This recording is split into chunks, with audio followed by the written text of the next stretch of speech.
Haleluya saudara. Haleluya. Haleluya. Kita beri sorak-sorak yang meriah bagi Allah kita. Salam dalam kasih Tuhan kita Yesus Kristus. Selamat pagi bagi kita semua yang ada pada pagi hari ini. Saya sangat senang dan bersyukur boleh berada di tengah-tengah hamba-hamba Tuhan, bahkan anak-anak Tuhan, orang-orang percaya yang ada di New York. Dan secara pribadi saya mengucapkan banyak terima kasih kepada Om Suci dan Tante yang boleh mengundang kami, mempercayakan kami untuk kami boleh membagi berkat firman Tuhan pada acara syukuran yang luar biasa, ulang tahun yang ke-22 ya dari IPFG New York. Dan ini adalah suatu kebanggaan bagi kami untuk kami boleh ada di tempat sini. 2 minggu yang lalu saya bersama dengan istri dan 2 orang anak sudah ada di New York, dan kami jalan-jalan ke daerah LA sana, daerah San Francisco, dan mereka sudah kembali ke Jakarta dan saya datang ke New York sendiri di tempat sini ya. Dan Bapak Ibu Saudara yang dikasihi Tuhan, nama saya Heri Lumato. Saya memegang pelayanan di daerah Provinsi Banten, di Tangerang Selatan, di Perumahan Bumi Serpong Damai. Dan saya sudah berkeluarga. Istri saya namanya Lani, orang Chinese, asli Tanah Abang. Dan saya orang Manado, orang tua Kakas, ibu dari Tompaso Kawan-Koan. Dan kami dikurniakan 2 orang anak, yang kami beri nama yang pertama Elizabeth, yang kedua Nathanael. Di organisasi, seperti Bapak Gembala Saudara katakan bahwa saya sebagai Ketua Komisi Pusat Pemuda, dan juga ada di Departemen Pemuda Majelis Pusat. Untuk itu atas nama pribadi dan Majelis Pusat, saya mengucapkan selamat buat pelayanan pekerjaan Tuhan di tempat sini yang sudah berusia 22 tahun. Maju terus dalam Tuhan, Tuhan Yesus memberkati, puji Tuhan. Dan mari Bapak Ibu Saudara yang dikasihi Tuhan, kita akan lihat Alkitab kita sama-sama. Kita buka di dalam Injil Matius pasal yang ke-28. Matius pasal yang ke-28 ayat yang ke-20. Matius pasal yang ke-28 ayat yang ke-20. Yang sudah dapat katakan amin. Demikian bunyi firman Tuhan. Dan ajarlah mereka melakukan segala sesuatu yang telah kuperintahkan kepadamu. Dan ketahuilah, aku menyertai kamu senantiasa sampai kepada akhir zaman. Katakan amin. Bapak Ibu Saudara yang dikasihi Tuhan, kita tahu bersama Yesus memulai pelayanan di muka bumi ini di umur 30 tahun. Dan dia melayani itu tidak lama, hanya 3,5 tahun. Dan setelah 3,5 tahun, maka Alkitab menulis dia ditangkap, dia disalibkan, mati, dan pada hari yang ketiga itu dia bangkit. Dia menampakkan diri kepada murid-murid dan kepada orang percaya pada waktu itu kurang lebih 40 hari. Dan setelah itu dia terangkat naik ke sorga. Dan di dalam Kisah Para Rasul dituliskan dengan jelas bahwa pelayanan Yesus yang hanya 3,5 tahun itu dilanjutkan oleh murid-murid yang ada. Dan Alkitab menulis dengan jelas bahwa tadinya Yesus hanya memiliki 12 murid. Kemudian ada 70 murid. 1 Korintus pasal yang ke-15 berkata itu ada 500 murid juga waktu melihat Yesus terangkat ke sorga. Dan di dalam Kisah Rasul pasal yang pertama ternyata Alkitab menulis hanya tinggal 120 murid yang menunggu menantikan kuasa Roh Kudus. Dan setelah Roh Kudus dicurahkan, Alkitab menulis bahwa jumlah murid, jumlah orang yang percaya kepada Yesus itu semakin bertambah-tambah. Petrus sekali berkhotbah 3.000 orang itu bisa memberi diri dibaptis. Dan Alkitab menulis bahwa pelayanan yang diteruskan oleh rasul-rasul itu bertambah-tambah orang-orang yang diselamatkan. Sampai seorang Saulus yang diganti nama menjadi Paulus, dia bisa mengadakan penginjilan baik di Asia, baik di Eropa, dan begitu banyak orang yang dia boleh selamatkan. Dan saudara yang dikasihi Tuhan, sampai saat ini manusia yang ada di dunia ini kurang lebih 7,2 miliar. Dan orang Kristen yang percaya, yang mengikut Yesus, itu kurang lebih ada 2,3 miliar. Beri kemuliaan bagi Tuhan. Dan saudara yang dikasihi Tuhan, di antara 2,3 miliar yang menjadi pengikut Yesus, itu adalah saya dan saudara. Dan saudara tahu bahwa ternyata dari 7,2 miliar orang yang ada di muka bumi ini, 2,3 miliar kita orang percaya yang hidup dalam Yesus, itu mereka itu memandang dan melihat kita. 5 miliar orang itu memandang kita, bukan hanya kita saja, tetapi yang mereka melihat Yesus yang ada di dalam hidup kita ini. Dan saudara yang dikasihi Tuhan, mau tidak mau, sebagai pengikut Yesus, sebagai orang percaya, maka kita harus berpadan dengan Kristus. Katakan amin. Itu sebabnya Bapak Ibu Saudara yang dikasihi Tuhan, bagaimana kita bisa berpadan, bisa sama dengan Kristus, maka haruslah siapapun kita, suka atau tidak suka, rela atau tidak rela, kita harus mengikuti ajaran Yesus Kristus. Amin. Dan saudara yang dikasihi Tuhan, Alkitab berkata, waktu Yesus sebelum dia terangkat naik ke surga, dia berkata, dan ajarlah mereka melakukan segala sesuatu. Haleluya. Saudara mau dengar dan mau lihat ajaran Yesus pagi hari ini? Amin. Untuk kita sama berpadan dengan Kristus. Amin. Ajaran yang saya ingin bawa, materi yang saya ingin bawa, itu adalah ajaran yang kita sudah dengar waktu kita masih di sekolah. Saya tidak perlu untuk bertanya siapa yang pernah duduk di bangku sekolah, di SD, SMP, pasti saudara akan angkat tangan, ya. Dan kita akan melihat langsung, supaya kita bisa hidup berpadan dengan Kristus, maka mau tidak mau kita harus ikuti ajaran Yesus. Yang pertama, kita ingin melihat ajaran yang pertama di dalam Lukas pasal yang ke-17 ayat yang ke-5. Lukas 17 ayat yang ke-5. Demikian bunyi firman Tuhan. Lukas 17 ayat 5. Lalu kata rasul-rasul itu kepada Tuhan, apa? Tambahkanlah iman kami. Bapak Ibu Saudara yang dikasihi Tuhan, kalau di sekolah pelajaran tambah itu sangat mudah sekali. 2 tambah 2 4, 3 tambah 2 5, 5 tambah 5 itu 10, mudah. Dan murid-murid waktu mereka mendengar firman yang Yesus katakan mengenai keadaan yang terjadi, maka murid-murid mereka langsung berkata, Tuhan, tambahkanlah iman kami. Bapak Ibu Saudara yang dikasihi Tuhan, di tengah-tengah keberadaan kehidupan kita, kita tidak lepas dengan pergumulan, beban, persoalan, air mata, sakit penyakit, tantangan hidup. Dan di saat-saat seperti itu, kita memerlukan iman.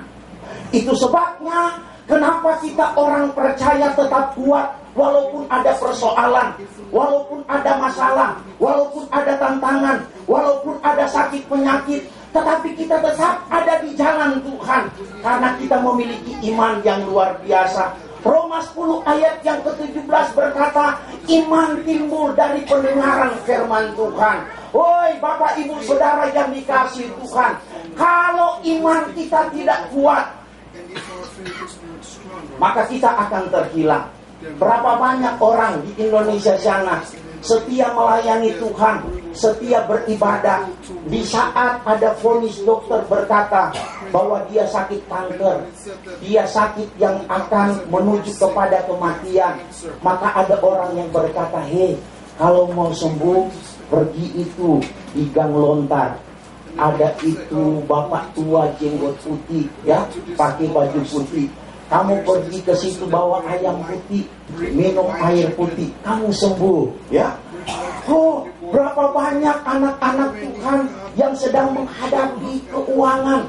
Misalnya kalau di Indonesia, ya, Mereka nggak kuat karena dililit dengan permasalahan. Diberi anjuran sama orang, pergi meditasi ke gunung kami, maka akan lihat penyelesaian. Ya, tetapi bagi kita orang percaya, apapun yang sedang kita alami dan rasakan, kita mau tetap kuat iman kita dalam Tuhan. Amin. Ya. Kemudian yang kedua, ajaran yang kedua yang kita pernah dengar, yang kita pernah pelajari di sekolah, selain pelajaran tambah, ada pelajaran apa? Kurang. Kita lihat Yohanes pasal yang ketiga, ayat yang ke-30. Ya. Yohanes 3 ayat yang ke-30, Alkitab berkata begini, ia harus makin besar, tetapi aku harus makin kecil.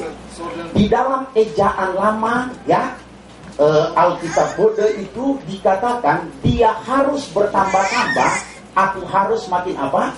Berkurang. Sampai ada lagu pujian yang berkata, dia harus makin bertambah, ku harus makin berkurang, dan seterusnya. Bapak Ibu Saudara yang dikasihi Tuhan, pelajaran kurang pun itu sebenarnya di sekolah itu masih sangat mudah, ya. 3 kurang 2 itu 1. Bapak Ibu, ia harus makin besar, tetapi aku harus makin kecil atau berkurang. Ini diungkapkan oleh seorang nabi yang besar, yang Yesus sendiri berkata kepada Yohanes Pembaptis bahwa tidak ada seorang pun yang besar melebihi Yohanes Pembaptis. Tetapi waktu Yohanes Pembaptis melihat Yesus, dia berkata apa? Yesus yang harus makin bertambah, semakin besar. Aku yang harus makin kecil, semakin berkurang-kurang. Kalau kita lihat kehidupan kita, keluarga kita, pekerjaan kita, pelayanan kita, mulai naik, mulai bertambah-tambah, mulai diberkati, mulai ada di zona nyaman, kita harus berkata, Yesus yang semakin besar, saya yang harus makin kecil. Di Manado sana, ya, dekat-dekat Langowan lah.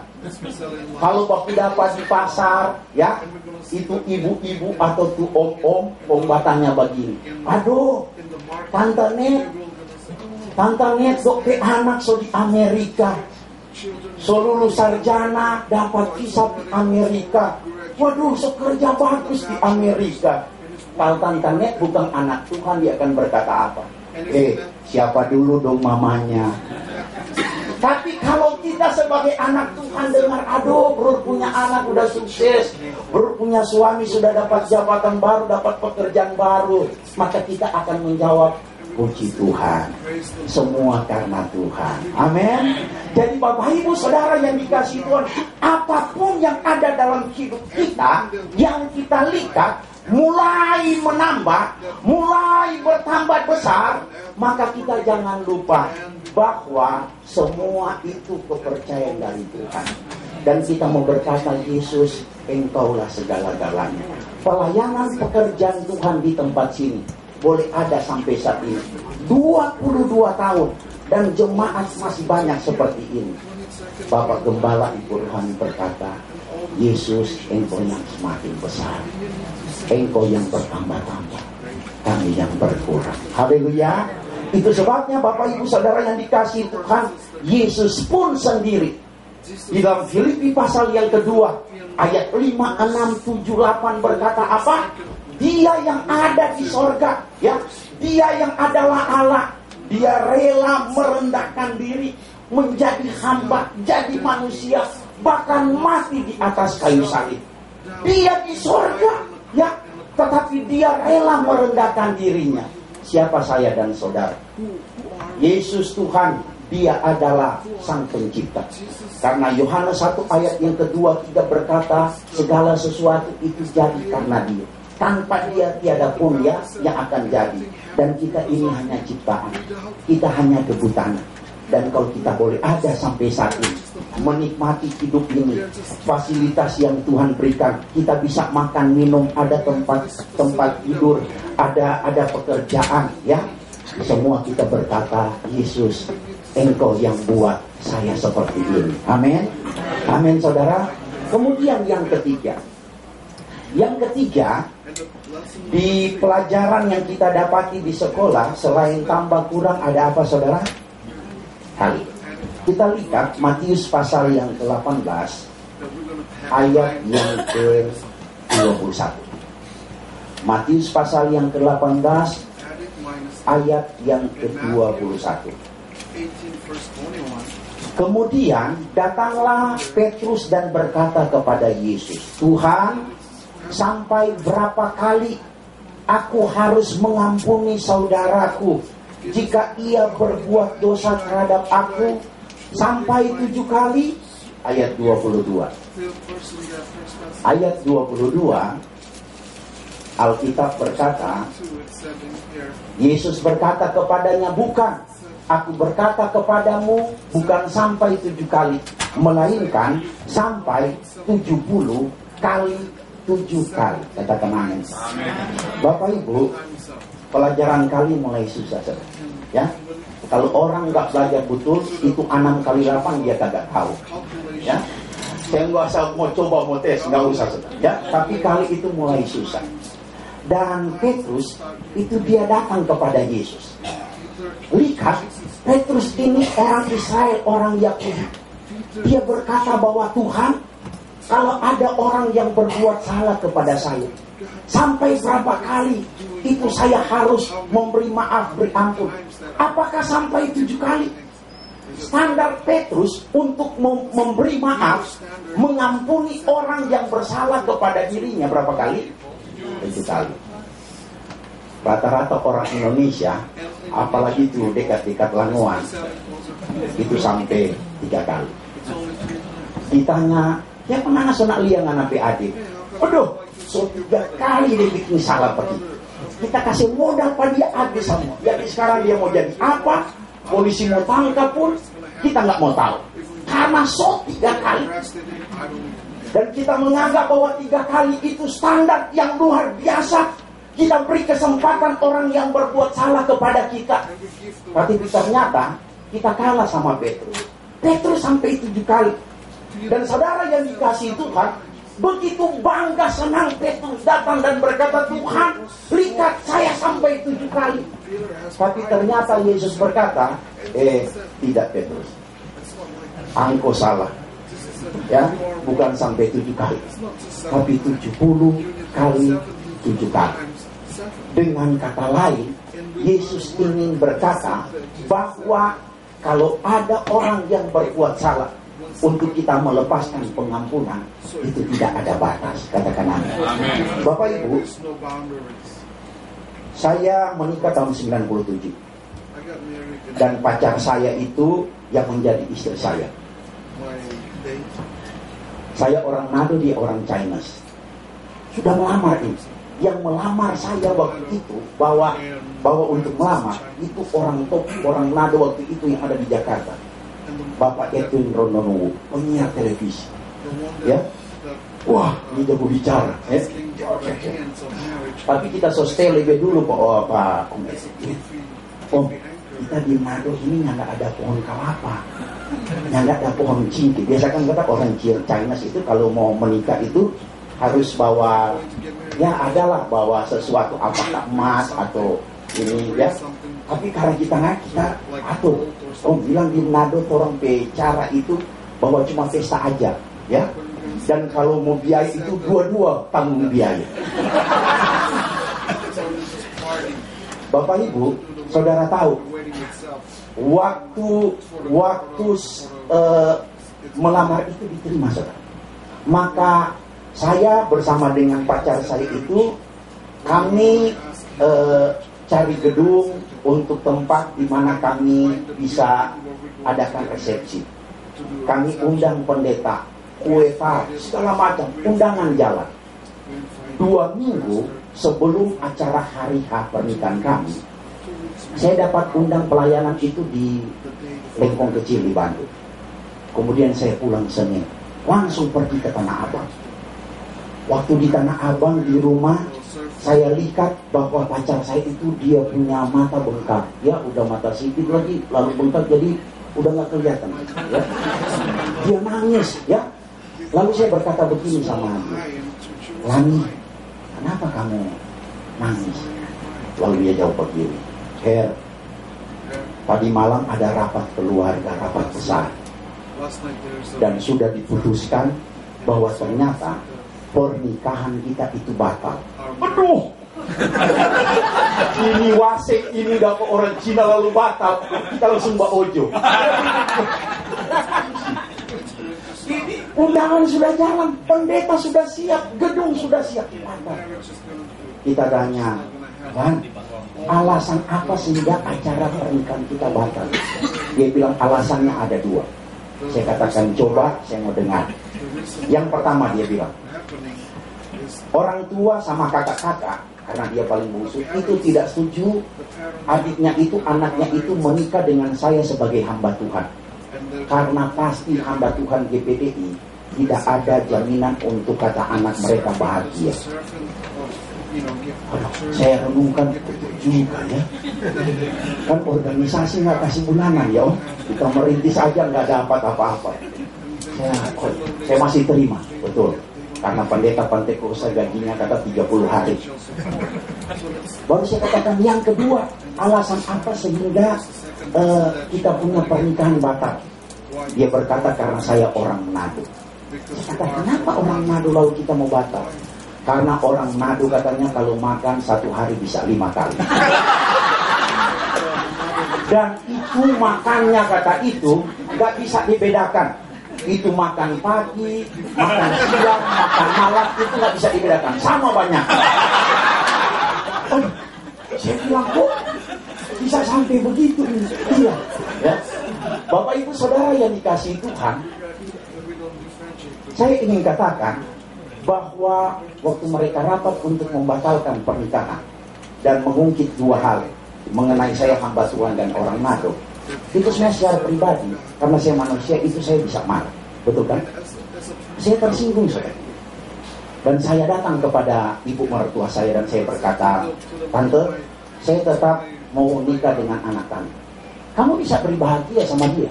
Bisa. Karena saya mempunyai Yesus Tuhan. Oh, oke. Akhirnya disetujui, singkat cerita. Dan saudara tahu bahwa di antara anak mantu yang ada, saya yang paling disayang.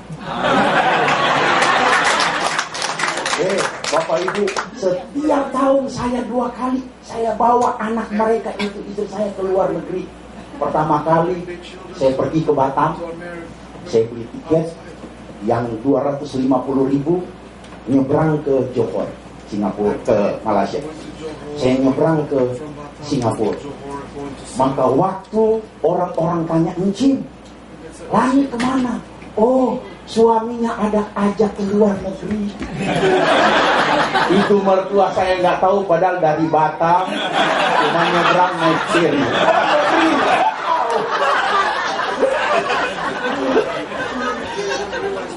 Dan saudara tahu bahwa dia lihat bahwa saya bisa membahagiakan anaknya.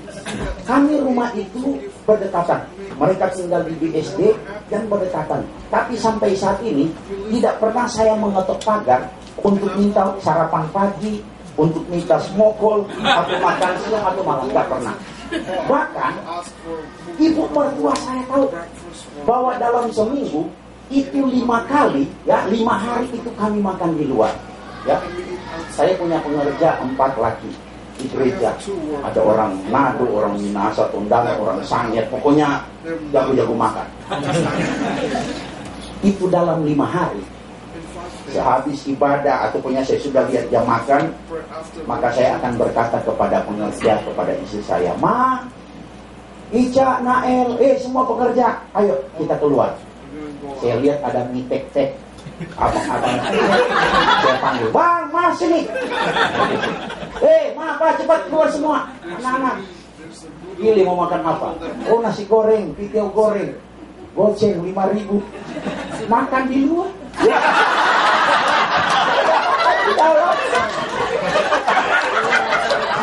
Sampai ya ibu mertua saya itu berjemaat dan semua kakak adik mereka itu sekarang berjemaat di gereja kami. Harusnya saya bisa benci marah mereka, tapi saya tidak mengambil keputusan untuk membenci. sehingga mereka semua jadi jemaat di tempat kami, ya. Dan mereka tahu kalau ibu mertua datang gereja, dia berkata begini sama anak saya yang bungsu, Nael, mau makan di mana? Oh, makan di luar. Kagak masak di rumah. Bapak Ibu, saudara yang dikasihi Tuhan, saya ingin katakan bagi kita, apapun yang orang buat dalam hidup kita pernah tolong orang. Orang itu mungkin pernah nginap di tempat kita. Kita biayai hidupnya. Kita kasih dia pekerjaan. Kita tolong dia di saat dia memang susah. Tapi akhirnya dia mungkin tusuk kita dari belakang. Dia menggunting dalam lipatan. Dia menjelekkan nama kita. Dia obral nama kita, ya, dengan hal-hal yang berita yang tidak baik. Ada alasan untuk kita sakit hati. Ada alasan untuk kita benci. Tetapi Yesus mengajarkan untuk kita bisa berpadan dengan Dia. Kita harus berani untuk melepaskan pengampunan. Yesus pun di atas kayu salib, Dia berani berkata bahwa Bapa, ampuni mereka semua. Ampuni mereka. Jadi Bapak Ibu Saudara yang dikasihi Tuhan, siapapun yang pernah buat pelanggaran, kesalahan, kealpaan, dosa terhadap diri kita, kita harus berani mengambil sikap untuk tidak menyimpan dendam, untuk tidak menyimpan amarah, untuk tidak membiarkan akar pahit itu muncul, tetapi kita mau melepaskan pengampunan. Amin. Karena Alkitab apa? Katakan apa saudara? Kita lihat Alkitab berkata di dalam Injil Matius pasal yang kelima, ayat yang ke-23,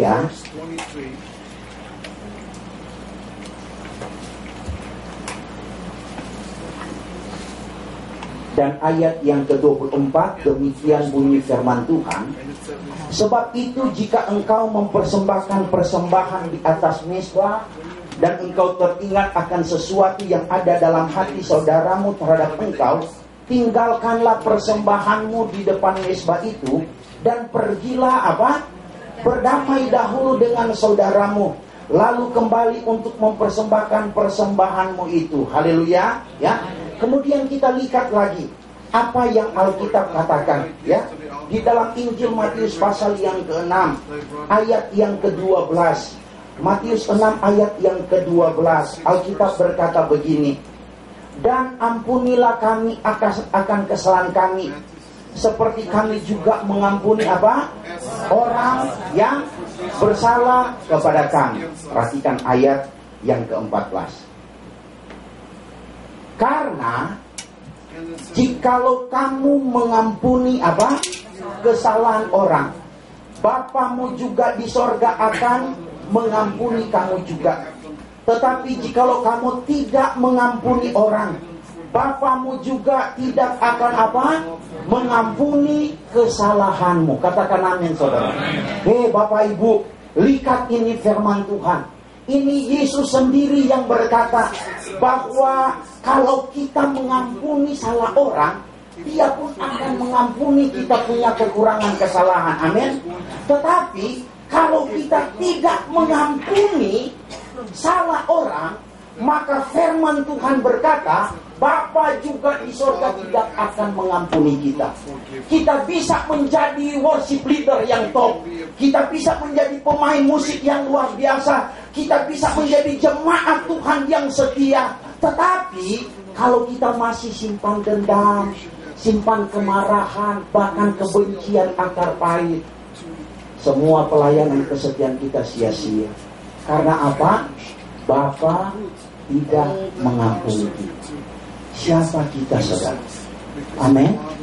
Itu sebabnya berat sekalipun kita mungkin berkata, aduh Pak Pendeta, kalau mungkin cuma lihat DP muka boleh Jo, cuma kalau mau bicara sampai mungkin di liang kubur saya tidak akan lagi, ya, karena sakit yang dia buat. Bapak Ibu, kita mau untuk memiliki hati yang sama seperti Yesus. Amin. Ya, yang mau mengampuni. Haleluya. Saudara, karena saya tidak menyimpan dendam terhadap keluarga istri saya. Mereka, suami istri, anak-anak itu beribadah di tempat saya. Aduh, luar biasa. Ya, saya boleh menjadi panutan bagi mereka. Kemudian yang berikut kita akan lihat di dalam pelajaran ajaran yang Yesus kita lihat bersama dalam Injil, yang juga kita tanpa kita sadar kita juga dapat di sekolah. Selain pelajaran tambah, pelajaran kurang, pelajaran kali, ada pelajaran apa? Pagi. Kita lihat dalam Matius pasal yang Injil Lukas pasal yang 18 ayat yang ke-22. Matius 18 ayat yang ke-22, Alkitab berkata demikian. Mendengar itu Yesus berkata kepadanya, masih tinggal satu hal lagi yang harus kau lakukan. Jualah segala yang kau miliki dan apa? Bagi-bagikan itu kepada orang-orang miskin. Maka engkau akan beroleh harta di sorga. Kemudian datanglah kemari dan ikutlah aku. Katakan amin. Bapak Ibu, pelajaran bagi itu pelajaran yang mulai repot, saudara. Ya, karena kalau tidak seimbang itu mesti simpan, ya dapat koma, mesti pinjam dari ini taruh, ya itu sangat sulit. Ya, itu pelajaran bagi. Dan saudara yang dikasihi Tuhan, bahwa Yesus mendapati seorang yang secara agama dia luar biasa, dia juga kaya, tetapi waktu Yesus itu mengajarkan kepada dia di dalam hal membagi, di dalam hal memberi, orang ini sangat berat sekali. Lukas pasal yang ke-6, Injil Lukas pasal yang ke-6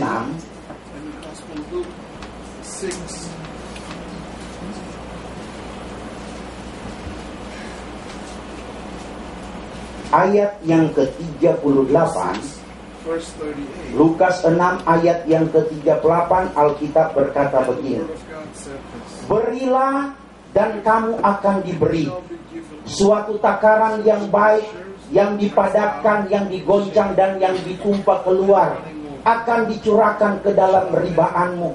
Sebab ukuran yang kamu pakai untuk mengukur akan apa? Diukurkan kepadamu.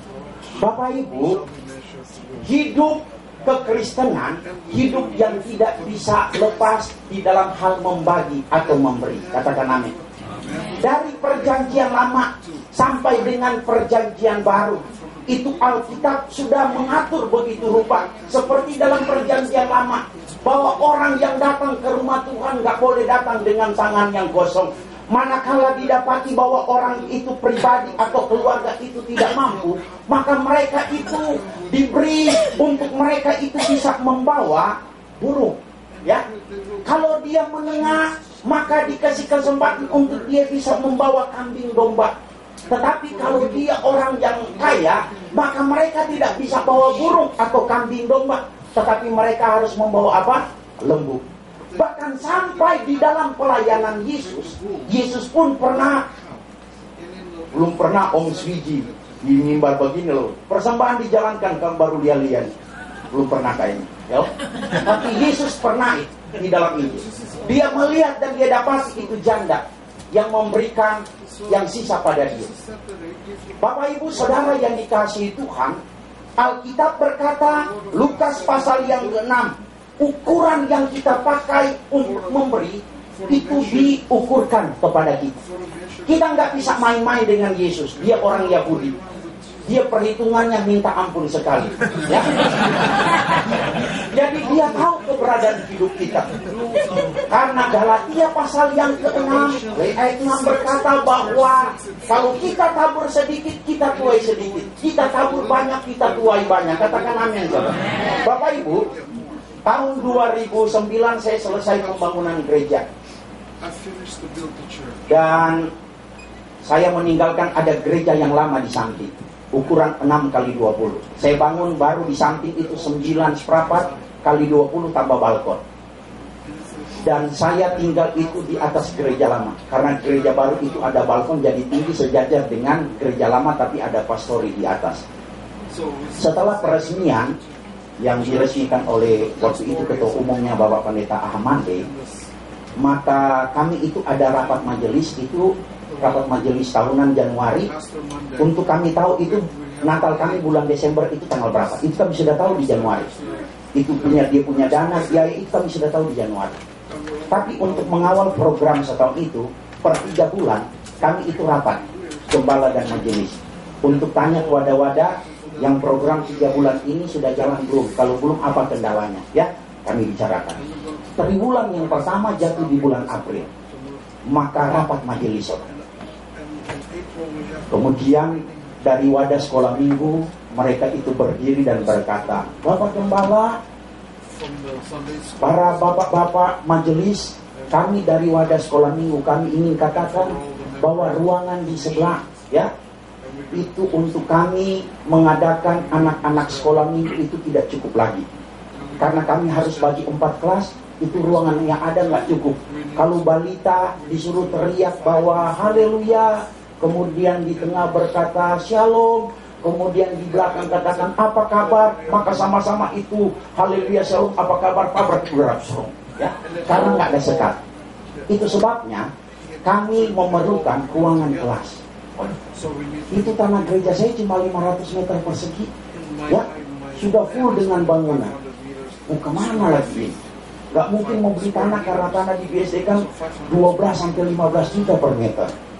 Jadi saya langsung, majelis belum jawab, biasa ketua majelis yang jawab, itu saya langsung berdiri dan saya berkata begini, baik, untuk koordinator sekolah minggu dan guru-guru sekolah minggu nggak usah takut, nggak usah khawatir. Itu pastori di atas yang ada 3 kamar, ada ruang tamu, ada dapur, ya, 6 kali 20, itu saya serahkan untuk jadi kelas sekolah minggu. Maka itu ketua panitia Om Pit Sakerang namanya, ya, dia berdiri dan dia berkata, dia punya langwan yang nyampe keluar. Pak Pendeta orek ya, kami tidak usir Bapak Gembala, Bapak Pendeta dari gereja.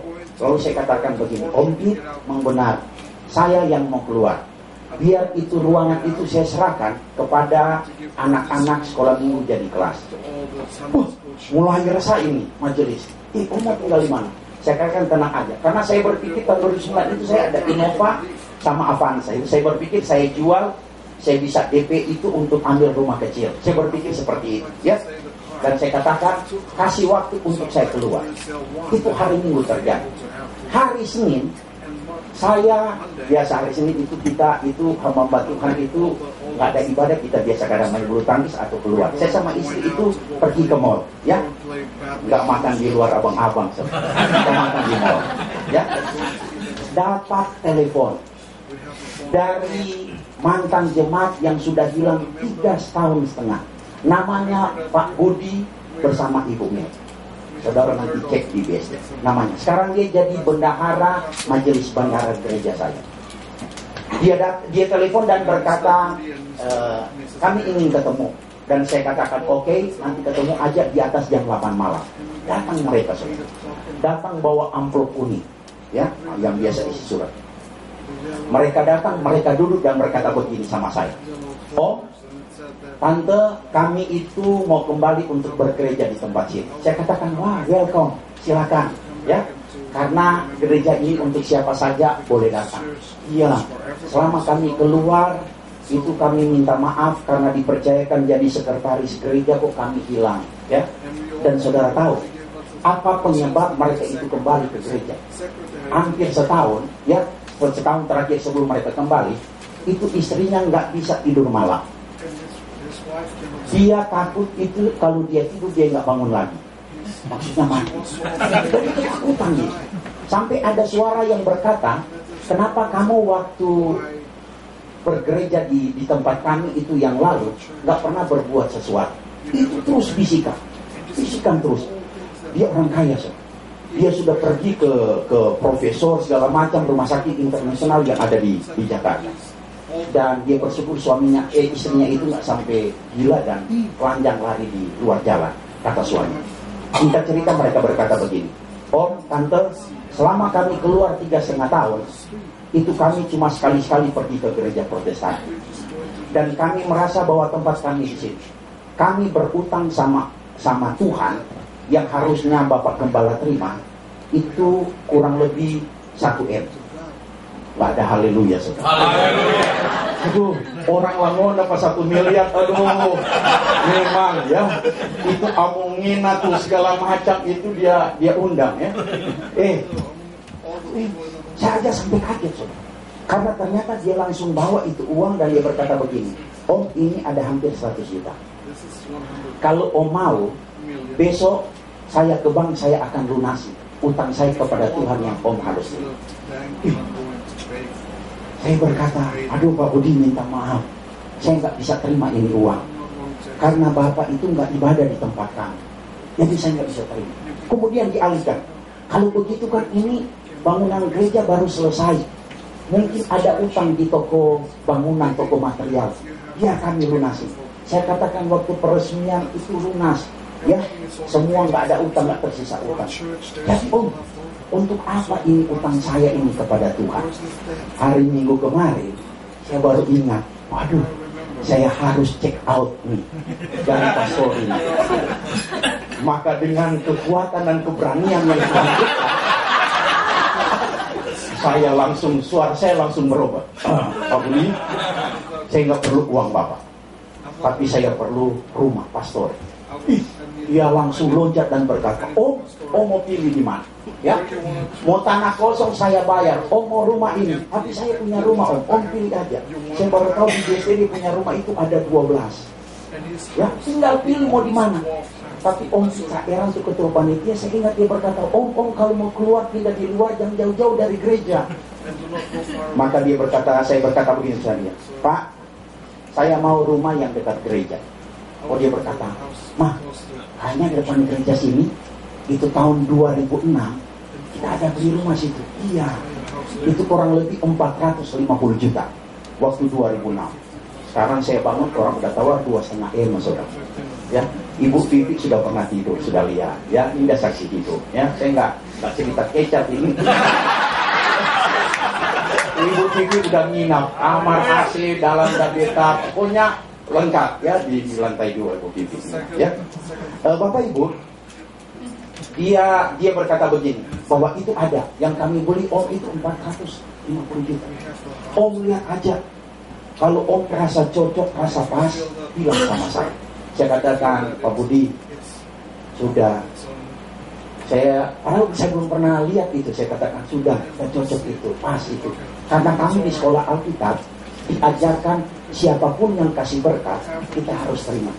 Mau besar kecil itu pas, pantukosa Pak. Misalnya Pak Herke itu, dia punya batik itu, dia punya badan yang saya lebih besar sedikit perutnya, ya. Kalau dia kasih sama saya, ya, dan dia suruh pakai, bro, coba pakai, walaupun memang susah kunci begini. Ditanya, Mas bro, pas. Kasih sepatu pun begitu, ya. Bapak Gembala dengan saya ukurannya beda-beda tipis, ya. Tapi mungkin kalau kasih, ya mungkin kaki saya itu agak begini jarinya. Waktu Om Gembala tanya, bro pas sepatu, pas. Ya. Itu Pantai Kosta pas. Ini harga rumah 450 juta. Waktu itu dia mau tanya pas atau enggak, kita langsung pas. Dan saudara, besokannya pagi dia nggak kerja. Dia datang jemput saya, habis antar anak sekolah. Saya masih ke sana pendek. Untuk pergi apa? Ambil surat di bank di BNI dan pergi ke notaris. Dan saudara, saya baru tahu bahwa menghibahkan atau memberikan rumah kepada seseorang itu kena pajak. Ada pajak.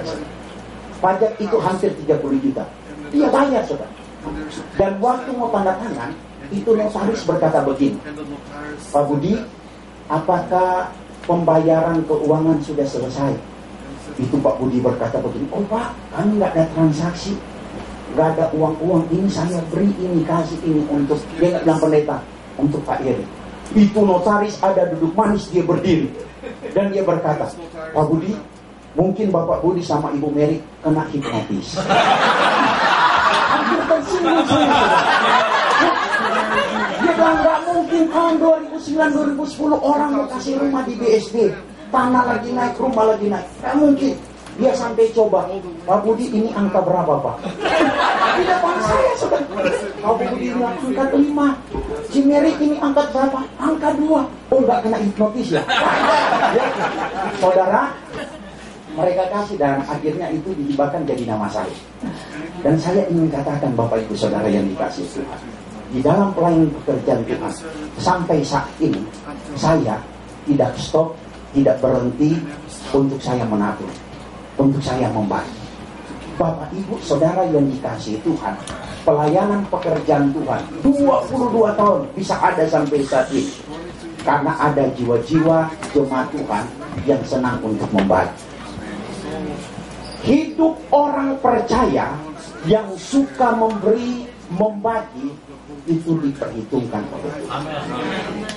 Tapi begitu banyak orang ini di Nadosan, kalau persembahan dijalankan, itu nyanyi lagu, berilah yang baik, berilah yang baik, Tuhan sudah memberi kau yang terbaik. Kasih Patimura. Saudara tahu Patimura berapa DP jumlah? 1.000. Hah? 1.000. Rasa tanya, siapa 1.000? Oh, itu pahlawan Kristen satu-satunya yang ada di mata uang Indonesia. Jadi kami harus menjunjung tinggi, harus. Tapi waktu berdoa untuk persembahan, kasih Patimura ini, berdoa persembahan. Oh Tuhan Yesus, saya sudah memberi persembahan, malah saya berlipat-lipat kali ganda. Cincai enggak ini? Ada saudara. Ukuran yang kita pakai di dalam hal memberi itu diukurkan bagi kita. Jadi kalau saudara ingin tuai besar, kita juga harus memberi yang besar. Amin. Amin saudara. Dan percaya bahwa jemaat Tuhan di sini adalah jemaat Tuhan yang suka untuk memberi dan membagi. Amin. Kemudian pelajaran di sekolah yang kita dapati selain tambah, kurang, kali, bagi, ada tambahan apa lagi? Hah? Iya, tambah sama per 3/4, ya itu ada ya. Kita buka Maleakhi 3 ayat 10.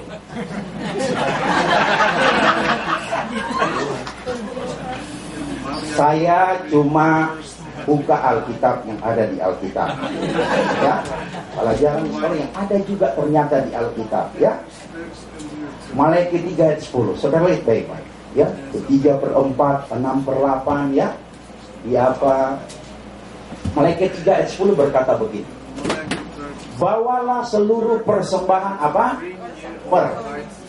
Persepuluhan itu ke dalam rumah perbendaharaan, supaya ada persediaan makanan di rumahku, dan ujilah aku firman Tuhan semesta alam.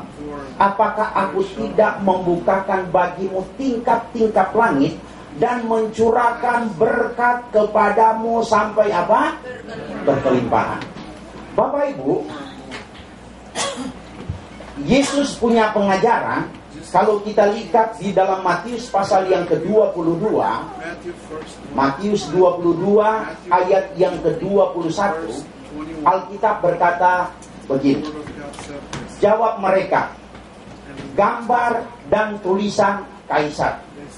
Lalu kata Yesus kepada mereka, berikanlah kepada Kaisar apa yang wajib kamu berikan kepada Kaisar, dan kepada apa? Allah apa yang wajib kamu berikan kepada Allah. Di Amerika, untuk penghasilan pribadi aja itu sudah ada pajaknya, betul? ya, mau bayar per minggu, 2 minggu, atau 1 bulan. Itu ada. Dan masyarakat di Amerika, pendatang atau sudah citizen, itu mereka terus ya melakukan itu. Dan Yesus, dia tahu nih orang Indonesia yang datang di Amerika. Beri kepada kaisar, beri kepada pemerintah. Itu betul, bagus. Tetapi Yesus pun berkata, berikan apa yang wajib diberikan kepada Allah. Haleluya. Saudara, Tuhan memberikan hasil bagi kita itu 100%. Katakan amin. Dan Tuhan gak minta banyak. Mungkin pemerintah Amerika atau makan di restoran lebih banyak minta pajak daripada Tuhan. Tuhan cuma minta 10. Dia gak minta 15. Dia gak minta 20. Bahkan dia gak minta 50. Dia cuma minta berapa? 10, saudara.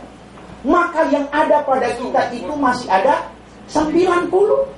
90 itulah yang kita kelola untuk memberi, untuk kasih orang tua, untuk kasih istri, kasih suami. Yang penting jangan kasih hugel, ya. Kasih siapa? Itu 90 itu yang kita atur. Tetapi itu 10 itu wajib untuk Tuhan.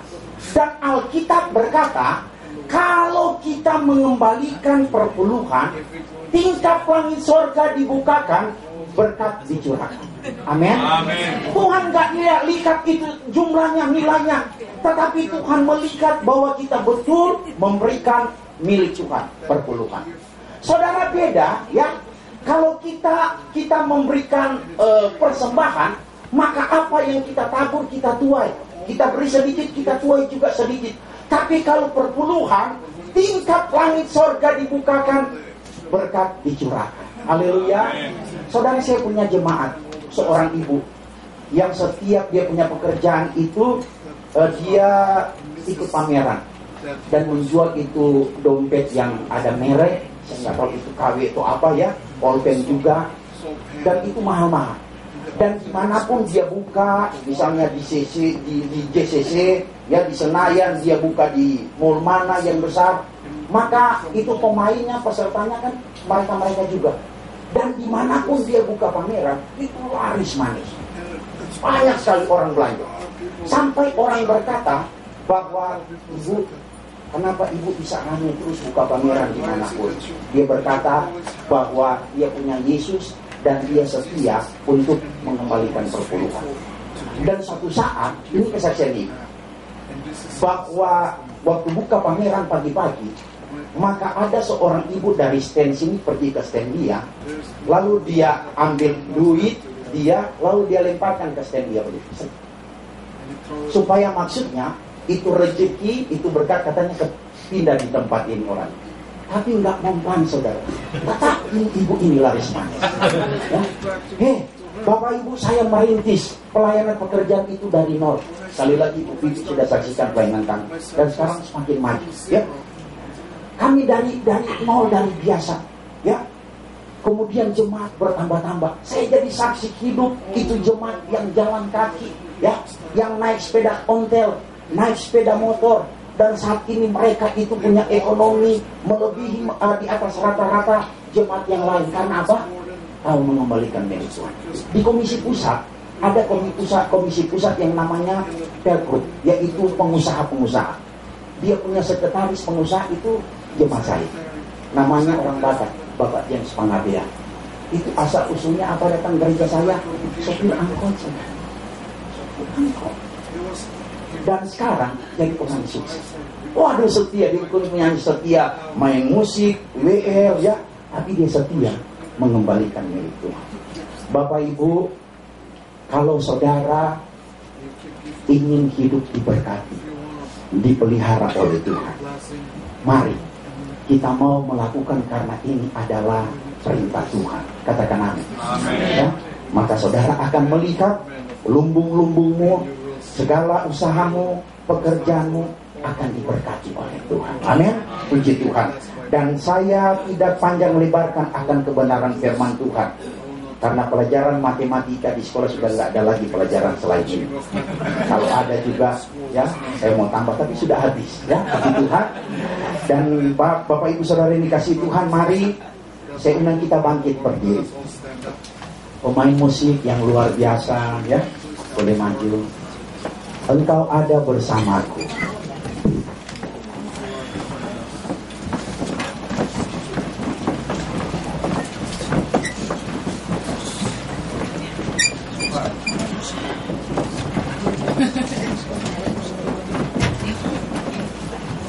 Puji Tuhan, Dia ada pagi hari ini. Biarlah kehidupan kita berpadan dengan Kristus, dengan ajaran yang Dia sudah berikan 2000 tahun yang lalu, untuk kita menjadi pelaku-pelaku firman, supaya orang dunia bisa melihat bahwa betul kita adalah anak-anak Tuhan, pengikut-pengikut Yesus. Engkau ada bersamaku di setiap musim hidup.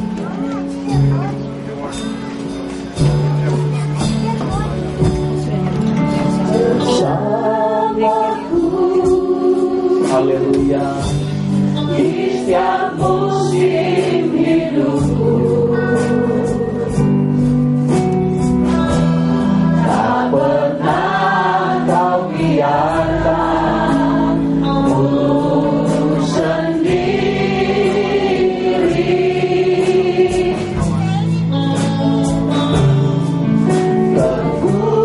Kekuatan di jiwaku ada bersamamu. Tak pernah ku ragukan kasih-Mu. Engkau ada bersamaku, haleluya. Engkau ada bersamaku di setiap musim hidupku. Amin, haleluya.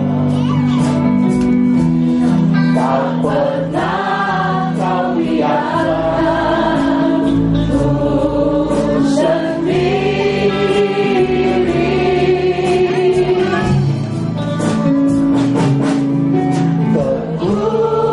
Kekuatan di jiwaku ada bersamamu. Tak pernah ku ragukan. Sama-sama kita berkata, bersamamu Bapa, bersamamu Bapa,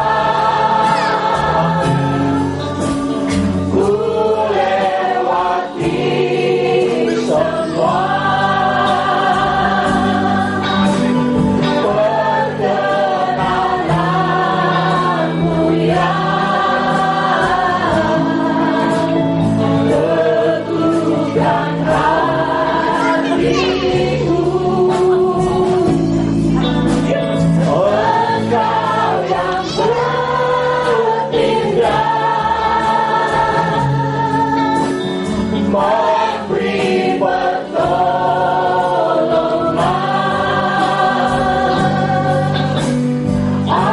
anugerah-Mu bersamamu Bapa, haleluya. Glory bagi Tuhan, semua kita berkata, bersamamu Bapa, ku lewati semua pengenananmu yang teguhkan hatiku.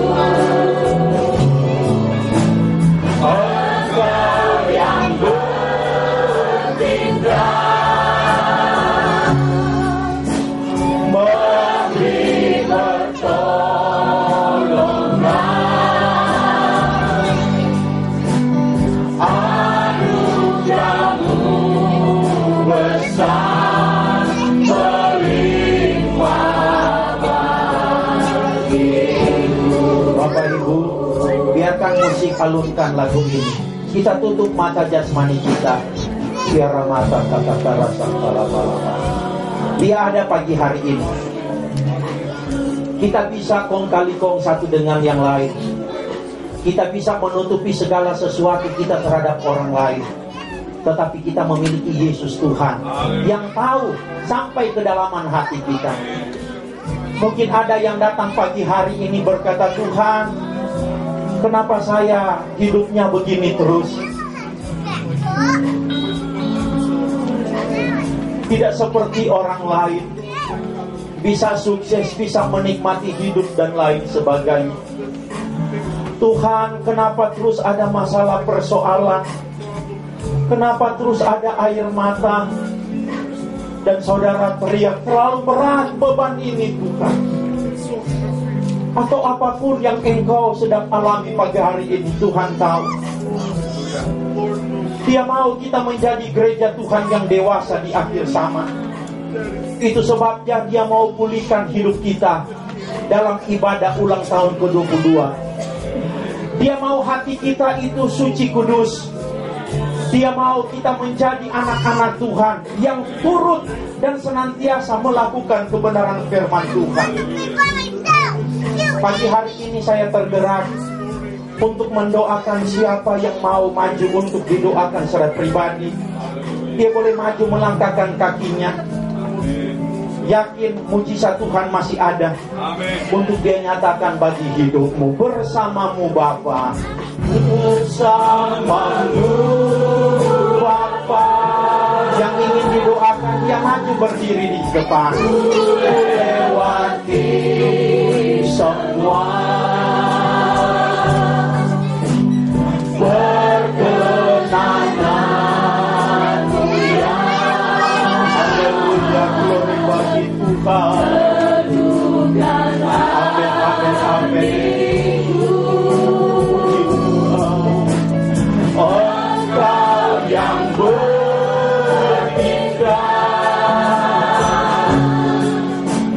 memberi pertolongan,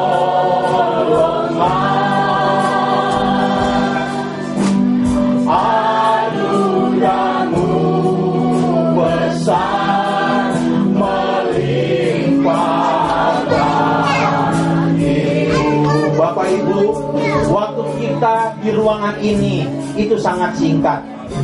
Jangan keraskan hatimu untuk engkau melihat berkat besar yang akan engkau alami, baik pribadi, keluarga, pekerjaan yang ada, bahkan masa depan.